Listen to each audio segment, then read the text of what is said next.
Oh, I just love it when it gets warm enough to do some videoing in my conservatory, and also have big stripes of sunlight across me.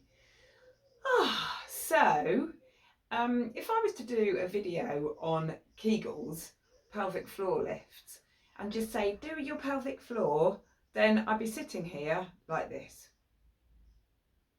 and you wouldn't see anything.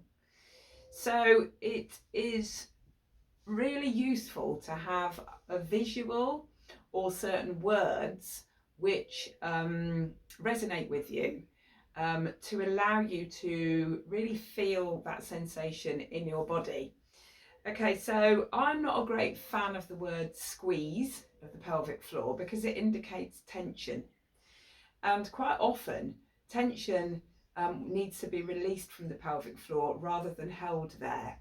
Had a really interesting conversation with somebody yesterday who is a Pilates and a yoga teacher, and she said her pelvic floor was so tight that when she came to give birth to her son, it was really quite difficult to move him through the birth canal. So we are looking not just for strength, we're looking for a release of the pelvic floor.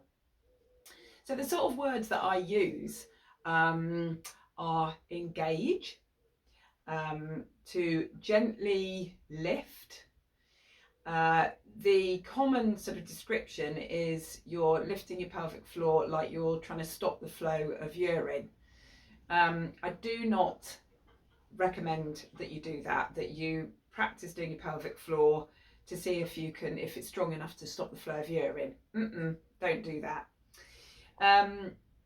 It is also a very, very sort of baseline, simplistic way of describing the function of a pelvic floor lift, a Kegel. Okay, so other descriptions are sucking spaghetti up through your vagina, cooked spaghetti. Okay, so you're slurping it up, lifting up through the vagina, through the central channel of your body, and lifting up and then releasing.